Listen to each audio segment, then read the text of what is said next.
Bonsoir Jean-Christophe Ambert. Bonsoir. Vous êtes metteur en scène, comédien. Votre visage est évidemment connu du grand public parce que vous incarnez Caradoc dans la série célébrissime d'Alexandre Astier. On va en parler. Mais l'actualité en ce moment, c'est la pièce que vous mettez en scène au théâtre de Carouge qui s'appelle Fracasse. C'est une adaptation du roman de Théophile Gautier, Capitaine Fracasse. Qu'est-ce qui vous a donné envie de donner vie justement à ce roman de Théophile Gautier? Alors, c'est un roman que j'ai lu il y a à peu près 20 ans. Et à un moment, j'avais envie de... Moi, je viens du théâtre. J'ai été formé au théâtre, notamment au TNP à Villeurbanne, avec Roger Planchon. Et je montais des spectacles. Et puis, il se trouve que dans ma vie professionnelle, à un moment, j'ai rencontré Alexandre Astier. Et il se trouve qu'on a fait Kaamelott. Puis après, on est parti sur d'autres projets. On a fait des films. Et j'avais envie de revenir au théâtre. Et à un moment, je me suis souvenu de ce roman dont je me souvenais de la langue. Et je suis replongé dedans. Et j'ai trouvé dans ce roman toute la matière dont j'avais besoin pour faire un spectacle comme j'avais envie. C'était un spectacle qui soit en même temps généreux, populaire, familial, mais en même temps exigeant, parce qu'il y a un niveau de langue chez Théophile Gautier qui est exceptionnel. Et donc, j'ai eu envie d'adapter le Capitaine Fracasse. C'est une pièce très hétérogène. Comment on la qualifie, cette pièce et cette œuvre aussi? Alors, je dirais que c'est baroque. Alors, ce que je dis souvent, c'est qu'il y a deux choses. Premièrement, les gens... tout le monde connaît Capitaine Fracasse, le nom, mais peu de gens connaissent l'histoire. Et deuxièmement, les gens ont souvent un a priori un peu désuet, parce qu'ils ont une image de quelque chose de KPDP, d'une histoire de KPDP, en pensant au film avec Jean Marais. Et en fait, le roman est beaucoup plus brut, beaucoup plus violent, beaucoup plus riche et drôle que cela, parce que Théophile Gautier a voulu l'écrire quand il avait 20 ans, mais il a procrastiné pendant 30 ans. Donc il a écrit à 50 ans. Donc dedans, il y a autant le souffle épique d'un jeune homme du 19e qui va chercher dans le 17e siècle, qui est un peu le dernier Far West français, une histoire avec des romances, des combats et donc de l'épique. Et en même temps, il y a le poids de vie d'un homme de 50 ans. Et donc, cette matière hétérogène est vraiment riche. Et donc, en fait, Théophile Gautier aussi, comme il a procrastiné pendant 30 ans, il a coulé 10 éditeurs. Donc, le 11e, il lui a fait écrire en feuilleton dans la presse. Donc, ça a eu un énorme succès, plus que les Misérables à l'époque. Mais par contre, le roman part un peu dans tous les sens. Et comme il écrit extrêmement bien, c'est une langue jouissive, c'est vrai que dans le roman, on peut partir pendant 50 pages dans la description très sombre, puis d'un coup, on a un truc fulgurant, puis d'un coup, il y a un truc bleuet. Donc, je qualifierais l'œuvre de baroque, et nous, on a essayé de rendre le baroque de cette œuvre. Et comment, à travers cette pièce, on peut appréhender différemment l'œuvre? Vous avez parlé du film, vous avez parlé du roman. En quoi la pièce permet de l'appréhender différemment, cette œuvre? Déjà, c'est une œuvre qui parle du théâtre, donc je trouve que le raconter par le théâtre, c'est une bonne manière. Nous, avec Loïc Varro, avec qui j'ai fait l'adaptation, on a axé l'adaptation sur 2 axes. Le premier, c'est la renaissance d'un homme. C'est un noble qui est en train de dépérir dans son château, et il va reprendre vie en faisant un saut dans le vide gigantesque, en rejoignant une troupe de théâtre, qui un peu de force, il va être emmené, et il va reprendre vie, il va reprendre désir, il va reprendre goût à la vie, et sur son parcours, il va rencontrer la langue, il va rencontrer la poésie, et on va assister à la naissance d'un super-héros de la langue française, le Capitaine Fracasse. Et c'est là où ça peut nous parler, où cette histoire est universelle.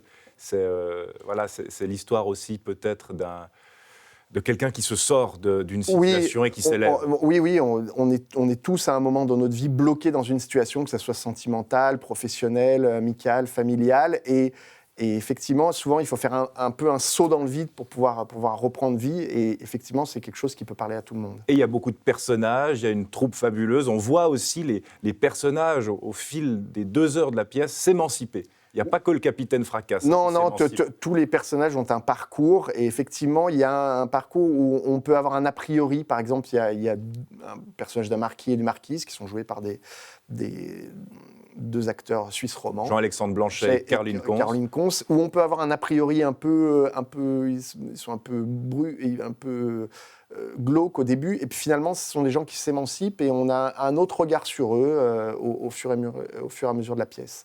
Alors, entre les scènes, entre les actes, il y a du rock. Pourquoi le choix de la musique rock pour rythmer cette Alors, c'est pièce? toujours pour lutter contre l'a priori un peu désuet qu'on peut avoir sur le XVIIe siècle. On pense XVIIe siècle, on pense menuet, on pense musique baroque, on pense sur les costumes des aiguillettes et des collerettes. Et moi, je voulais rendre le côté un peu plus western. Et surtout, je voulais montrer que les acteurs ne sont pas des baladins qui sautent tous les jours, qui sautillent et qui bondissent. Non, ce sont des gens qui luttent pour amener de la lumière, pour enchanter le monde. Et donc, la musique brute, pour moi, parlait un peu des forces noires du monde, de la dureté du monde. Et eux, ils doivent lutter pour mettre à distance un peu cette dureté et pour mettre de la lumière. La question que les gens peuvent se poser, c'est est-ce que Fracasse est dans la même veine que Kaamelott ? Alors, il y a des acteurs de Kaamelott dans Fracasse parce que ce sont des comédiens avec qui je travaillais avant. Donc, on les donne peut-être parce oui, que Thomas Cousseau. Qui a joué Lancelot. Voilà, qui a joué Lancelot. Loïc Varro qui fait Venec, Jacques Chambon qui fait Merlin. Mais je ne sais pas. Après, j'ai travaillé pendant longtemps avec Alexandre. Donc, effectivement, on a une même sensibilité. Mais déjà, c'est une langue différente parce que Théophile Gautier, ce n'est pas Alexandre Astier. Et voilà, après, il y a peut-être un point de vue sur le monde qui est un peu pareil, de gens qui sont lancés dans des grandes aventures et qui n'ont pas forcément les capacités de les affronter. Et donc, ça crée aussi de la comédie. Il y a une manière de parler de choses graves, mais toujours avec une espèce de couche d'humour au-dessus, peut-être qui peut être ressemblante. Et donc, Kaamelott, c'est la quête du Graal. Hein. Oui. On n'a toujours pas trouvé, d'ailleurs. Non. Alors, c'est un grand spectacle. Comme vous vouliez en faire peut-être depuis longtemps, il y a des costumes, des grands costumes, il y a des bottes. Je crois même que les bottes ont été faites sur mesure par des bottiers. Enfin voilà, il y a quelque chose qui se dégage. Il y a une énergie folle, il y a des décors qui bougent, il y a une présence des acteurs. Vous êtes fiers de ce spectacle ? Je suis fier dans le sens où c'est ce que je cherchais à faire. Et donc, alors après, est-ce que j'ai réussi ou pas ? Je ne suis pas le bon juge pour savoir. C'est quasi plein, je crois. Oui, alors ça marche bien. Moi, mon but, c'était de faire vraiment ce que j'ai dit, un spectacle qui soit épique, généreux, familial, parce que des fois, j'ai du mal à emmener mes enfants au théâtre, je n'arrive pas à trouver. Et là, par exemple, je suis content que des familles puissent venir, que des enfants de 8, 10 ans, 12 ans, 13 ans, 14 ans. Il y a plusieurs niveaux de lecture et que tout le monde peut être concerné par ce qui est raconté. Et effectivement, moi, j'aime bien l'exotisme de l'époque. Je trouve qu'on peut raconter comme ça beaucoup de choses sur nous. Par exemple, dans la pièce, il y a une actrice qui se fait harceler par un noble. On pourrait penser à l'histoire de MeToo et l'affaire Weinstein. Et le fait que ça soit à l'époque, ça nous permet de prendre de la distance et de suivre cette histoire, plus que si on était dans l'actualité. Donc moi, j'aime l'exotisme de l'époque et du classicisme. Oui, justement, pourquoi le théâtre classique vous plaît ? Alors, sortons du côté désuet, ça c'est les choix de mise en scène, de scénarisation, etc. Mais quand même, vous êtes très attaché au théâtre classique. Parce que pour moi, le théâtre classique, ce sont les mêmes questions que se posaient les Grecs il y a 3000 ans, ou chez Shakespeare, ou chez Molière, ou chez Musset. Et en gros, c'est les questions humaines qui sont les mêmes. Peut-être qu'on a changé d'époque, mais en gros, c'est qu'est-ce qu'on fout là, où on va, d'où on vient, et est-ce qu'on essaye de faire le bien ou le mal sur Terre ? Et le théâtre est le lieu où on pose ces questions. En tout cas, pour moi, c'est pas un lieu où on résout, c'est pas un lieu où forcément on va scander des slogans. Ce sont des endroits où on va poser des questions. Pourquoi quand on s'appelle Médée, il ne faut pas tuer ses enfants ? Voilà, on monte Médée. Pourquoi il faut essayer de ne pas coucher avec sa maman quand on s'appelle Oedipe ? C'est les questions classiques et qu'on retrouve à l'époque. Et c'est pour ça que les classiques résonnent à toutes les époques de manière différente, mais parce que c'est des questions existentielles humaines avec lesquelles on n'aura jamais fini. Et il y a aussi les ingrédients d'une comédie dans ce spectacle. Moi, j'aime ça. J'aime au bout d'un moment, ce n'est pas vrai que les gens, même s'ils sont dans des situations graves, parlent de manière sentencieuse et avec il y a de la vie partout, il y a de l'incompétence, il y a des gens qui ne comprennent pas, et je trouve que ça donne de la vie. Alors, c'est pas l'humour pour aller chercher du rire, mais c'est comme dans la vie, il y a des choses drôles souvent. Vous dites, quand on met en scène une comédie, on souffre plus que quand on met en scène du Shakespeare. Peut-être que Shakespeare, moi je sais, j'ai eu l'expérience, j'ai monté Timon d'Athènes en 2001 et 3 mois après j'ai monté une pièce que j'avais commandée à Alexandre Astier qui s'appelait Le jour du froment. J'ai plus sué sur la pièce d'Alexandre Astier parce que Shakespeare, une tragédie de Shakespeare, ça tolère un peu l'approximation, c'est-à-dire que si on ne sait pas bien, on envoie un peu de fumée, on fait déclamer, puis ça passe. Une comédie, c'est soit ça marche pas. Et si ça marche pas, c'est vraiment dur, c'est dur, et on se creuse la tête, À un moment, on désespère, et puis quand le public arrive, d'un coup, on a le retour, et d'un coup, on sent que ça marche. Oui, c'est très exigeant, la comédie. Ah oui, c'est ça très... ne supporte pas la médiocrité. Ah non, ça supporte pas la médiocrité. C'est pour ça que les gens qui prennent un peu de haut la comédie, je partage vraiment pas leur point de vue. C'est vraiment la chose qui me semble le plus compliqué à faire. Et pourtant, on s'amuse quand même, mais vous faites la nuance entre s'amuser et faire les idiots. Ah non, le but, d'ailleurs, par exemple sur Kaamelott, souvent les gens me disaient mais vous devriez vous marrer vraiment pendant le tournage. Pas du tout, les journées étaient extrêmement studieuses, on devait tourner énormément. Et puis le but, c'est pas qu'on se marre au tournage, le but, c'est que le résultat plaise et fasse rire ou divertisse les gens. Le but, c'est pas qu'on s'amuse pendant les répétitions ou le tournage. Vous-même êtes quelqu'un d'assez exigeant, assez précis. Vous aimez ça? Oui, j'aime bien. En fait, j'ai gardé ce que j'ai appris au théâtre, c'est-à-dire le goût de l'artisanat, le goût de l'objet bien fait, le goût de la fabrication. C'est ce qui m'a permis, quand je suis allé travailler sur Kaamelott, notamment sur la post-production, sur la direction artistique, même si c'était de la télé, puis après quand je travaillais au cinéma, j'ai toujours gardé cet artisanat, le goût de l'artisanat du théâtre. Et c'est pour ça que je suis très content de jouer au théâtre de Carouge, parce que c'est vraiment un théâtre qui respecte ça, la fabrication, l'artisanat, qui met les moyens pour ça, les moyens humains, qui sont formidables, et les moyens financiers. Donc je le dis vraiment, Genève et Carouge a vraiment la chance d'avoir ce théâtre avec son directeur Jean Lermier et toute son équipe. On va parler de ce métier du théâtre, mais d'abord, une anecdote encore sur le sens du détail qui vous habite. Vous avez voulu faire exploser un brie de mots, et ça vous a pris des jours et des jours. Le brie, donc le fromage. Il fallait trouver le bon pétard, le bon fromage. Oui, c'était sur l'exoconférence d'Alexandre Astier. Alors c'est un peu le côté un peu futile et en même temps intéressant de mon métier. C'est qu'un jour, je travaillais avec Alexandre et il me dit il va falloir exploser un brie de mots pour représenter l'univers en expansion. Et là, il faut se pencher sur la problématique et aller acheter des bris de mots, aller faire des tailles de pétards. Et voilà, donc et ça m'a pris une journée. Mais au final, le résultat est assez chouette. Vous avez parlé du côté artisanal, mais au sens noble du métier que vous faites. Vous-même, vous l'exercez comme un artisan, vous avez appris au contact de maîtres, au pluriel. Oui. Qui étaient vos maîtres? Vous en avez cité un au début d'émission, vos maîtres, et qu'est-ce qu'ils vous ont appris?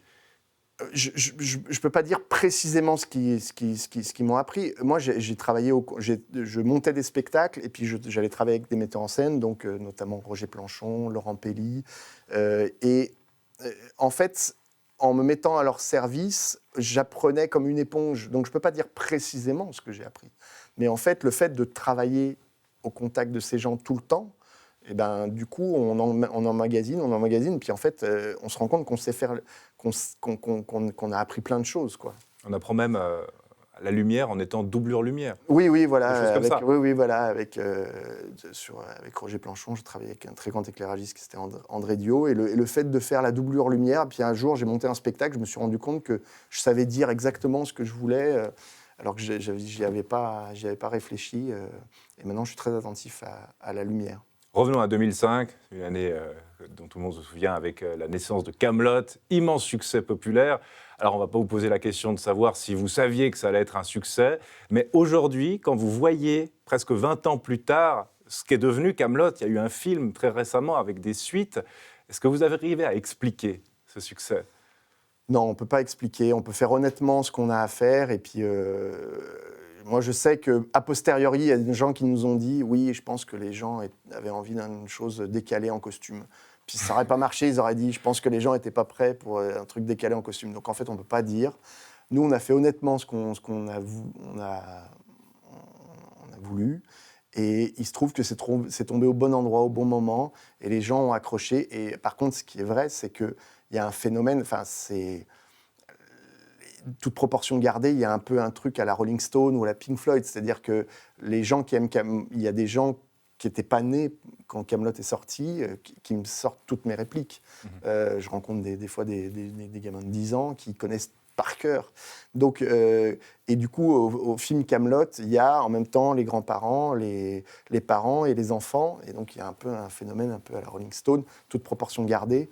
Et ça, on ne pouvait pas s'y attendre. Et en plus, on peut le regarder aussi à plusieurs degrés, hein, parce qu'il y en a qui regardent ça premier degré, deuxième degré, X degré. Oui. C'est aussi ça le génie. Le génie d'Alexandre, c'est qu'effectivement, il a une écriture assez profonde et qui mérite plusieurs lectures, parce qu'effectivement, il y a la couche d'humour dessus, mais il y a des choses très profondes dessous.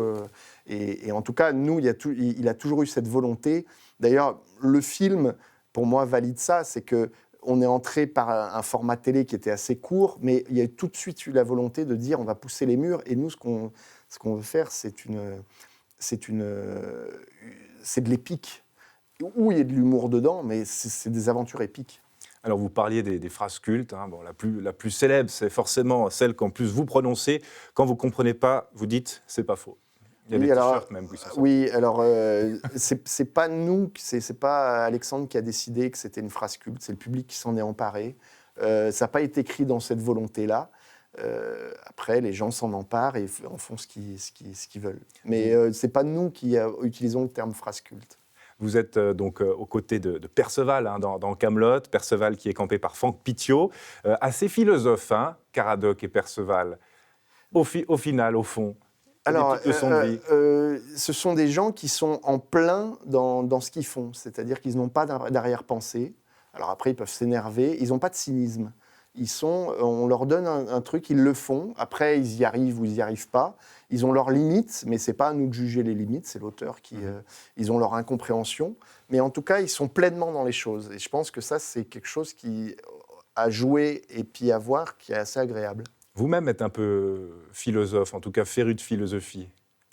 J'ai fait des études de philosophie, mais qui n'ont pas duré très longtemps, parce que j'ai commencé à travailler, j'ai commencé à diriger une troupe de théâtre universitaire, et je me suis un peu absenté des cours. Mais j'ai commencé un peu des études de philosophie. Et l'un de vos compagnons de route spirituels, c'est Nietzsche ? Oui, parce que je trouve qu'il... Je ne connais pas tout Nietzsche, mais quand on en lit, ça permet des fois de prendre de la distance, et ça permet d'avoir une sorte de manuel un peu pour affronter les choses dont on n'a pas le manuel justement dans la vie. Oui, parce que c'est aussi un peu la quête du Graal, c'est la grande parabole de l'existence. Oui, voilà. C'est ce qu'on cherche sans vraiment savoir ce qu'on cherche. Voilà. Vous le dites vous-même, il ne faut pas attendre le grand soir. Ça, c'est votre côté philosophe.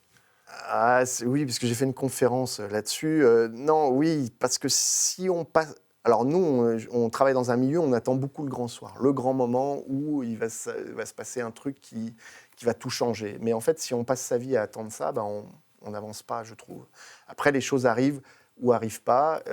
Souvent, c'est le chemin qui est plus intéressant que la réalisation, même si la réalisation, ça valide des choses. Mais je trouve que c'est un écueil d'attendre le grand soir, le grand moment qui va tout changer les choses. Ça met un peu dans l'inaction, ça met un peu dans l'attente. Et puis même si la chose arrive, ça arrive jamais comme on pense. Donc voilà. C'est pas ma fille. C'est un peu quelque chose que j'ai déduit de ce que j'ai vécu, mais je prétends pas avoir la vérité. Alors vous êtes rentré dans l'intimité des gens grâce à votre travail, dans leur salon. Vous parlez aussi aux jeunes, à toutes les générations, ça c'est important. Ces jeunes qui ont beaucoup souffert durant la crise Covid. Et vous avez proposé de les aider, il y a eu une main tendue en tout cas de votre part, d'aller tout simplement boire un café. Comment ça s'est passé ? Un soir, c'était pendant l'année dernière, c'était pas le confinement, mais il y avait le couvre-feu. Et à Lyon, je crois qu'il y a eu 2 ou 3 tentatives de suicide chez les étudiants. Et puis je me suis couché, je me suis dit, il faut que je fasse quelque chose. Donc j'ai envoyé un message sur les réseaux sociaux en disant, si vous avez un coup de moins bien, je suis dispo, on va boire un café. Finalement, ça m'a un peu dépassé. J'ai eu plus de 300 réponses. Ça a été repris par le maire de Lyon, par le journaux. Et en fait, du coup, je me suis organisé. J'ai vu plus de 300 personnes. J'ai même vu des gens à Genève, parce que je venais justement travailler à Carouge. Il y a eu 2 étudiants de Genève que j'ai vus une fois avant de prendre le train à Cornavin. Voilà, et à chaque fois, c'était très riche et très... Mais bon, je ne veux pas en faire la publicité. C'était un truc très simple que j'ai fait. Et si ça a aidé un petit peu, tant mieux. Ça a pu les aider, mais vous avez aussi été nourri de tous ces témoignages. Oui. Qu'est-ce qu'ils vous ont dit, tous ces jeunes ? Ben, c'était un peu compliqué pour eux parce que c'est un âge où normalement les questions devraient être où c'est que je vais sortir ce soir, qui je vais draguer, est-ce que je vais faire mes partiels, où c'est que je vais faire du sport, où c'est que je vais boire des coups. Et là, en fait, leur question, c'était rester chez eux et notamment dans les résidences étudiantes, il y a des gens qui restaient dans 8 mètres carrés toute la journée, avec des cours à distance. Et donc, il n'y avait plus aucun échange humain. Donc ça, c'était très compliqué, quoi. Et donc, vous en avez fait... Qu'est-ce que vous en avez fait de tous ces témoignages? Rien de spécial. Après, on m'a demandé de faire une conférence qui est passée sur Internet, qui était un TED, mais qui était plus pour transmettre un peu ça. Mais non, je ne l'ai pas fait pour avoir quelque chose. C'était un peu pour essayer d'aider sur le moment, quoi. Et puis... j'ai eu l'impression que ça avait pu aider un peu les gens. Ça en fait des cafés, en tout cas. Ouais, oui, à la fin, j'étais un peu comme ça. Sur cette génération, cette nouvelle génération, Christian Clavier disait sur ce même plateau il y a quelques semaines que la jeunesse avait perdu ce goût pour la liberté, qu'elle était écrasée par la bien-pensance, par la morale. Alors ça, c'est le discours d'un homme de 70 ans, de 70 ans. Ouais. Vous, est-ce que c'est la lecture que vous faites aussi ? Je sais pas, je trouve que les jeunes, en ce moment, c'est compliqué quand même pour eux. Les perspectives sont toujours un peu anxiogènes, donc c'est difficile de se lancer, d'être un peu insouciant. Un des meilleurs moteurs de la vie, c'est d'être un peu insouciant, parce que du coup, souvent, quand on fait quelque chose, si on avait su tout ce par quoi on est passé, on ne le ferait pas, parce qu'on se dit « oh là là, j'ai plus la force ». Et là, eux, ils voient tous ces trucs noirs arriver. Je trouve que voilà, il faut de la force pour être un peu insouciant. Et non, moi, je ne les critiquerai pas du tout. Je dirais plutôt, j'espère qu'ils vont arriver à trouver de l'énergie pour avoir envie de faire des choses. Est-ce qu'on ne crée plus assez les conditions de l'insouciance, vous pensez ? Bah non, c'est compliqué d'être insouciant un peu aujourd'hui. Et puis oui, donc du coup, sans insouciance, il y a moins d'énergie, quoi. Et donc justement, vous avez salué cette énergie qui était mise même pour des choses futiles comme suivre des cours à distance ou rester à la maison, c'est presque héroïque. Oui, j'ai essayé de dire que souvent les gens se dévalorisent en disant ouais, mais j'y arrive pas, je suis en train de décrocher. Oui, mais tu es en train de t'accrocher aussi. Et ça a peut-être une valeur. Voilà, c'est essayer de trouver les sources d'énergie, quoi. Mais attention, je suis pas du tout un gourou, ou je dis ça de manière très lucratif. Non, je suis de manière très empirique et je ne prétends pas du tout avoir la vérité. Bon, en même temps, vous avez l'expérience de tous ces témoignages. Vous-même êtes passé aussi par une période, vous l'avez publiquement dit, une période sombre où voilà, vous n'arrivez plus à être inspiré, à avoir l'énergie pour faire face, oui, et vous en êtes sorti aussi. Une dépression nerveuse. Ouais. Je vais le dire, mais... je peux en parler, j'ai pas de souci. Et comment on fait justement pour s'en sortir? Comment on retrouve l'énergie? Il faut se soigner, mais à un moment, le seul truc qu'on peut dire, c'est qu'il y a une lumière au bout du tunnel. Ça revient. Ouais, ça revient. Il faut y croire. Je cite Caradoc, c'est en se cassant la gueule qu'on apprend à marcher. Et puis il dit la joie de vivre et le jambon, il n'y a pas 36 recettes au bonheur. Voilà. Jean-Christophe Imbert, qu'est-ce qu'on peut vous souhaiter? Écoutez, déjà que les représentations à Carouge marchent bien, et ça a bien commencé hier soir. Voilà, et puis continuer à être inspiré et avoir des belles idées. Ça dure encore jusqu'au 15 mai. Oui. Beaucoup de dates, une quinzaine de dates, c'est précieux, c'est rare, il faut aussi le souligner. Oui, d'avoir des séries, c'est de moins en moins. Et encore une fois, le Théâtre de Carouge et son directeur Jean Lermier insistent là-dessus. C'est une manière de vraiment faire du théâtre. Parce que d'un coup, tous les soirs, on peut améliorer les choses, changer les choses. Et c'est très chouette. Ouais. Vous avez déjà une centaine de représentations, je crois, au compteur. Oui. Ça continue encore Ça va continuer un peu l'année prochaine. Oui, voilà. Donc c'est une pièce qui va être jouée, rejouée. Oui. Et ça, j'en suis très fier parce que c'était le but. Merci beaucoup Jean-Christophe Imbert d'avoir été avec nous. Et je rappelle donc Fracasse au Théâtre de Carouge, théâtre entièrement rénové d'ailleurs, oui. à voir jusqu'au 15 mai. Merci beaucoup. Merci.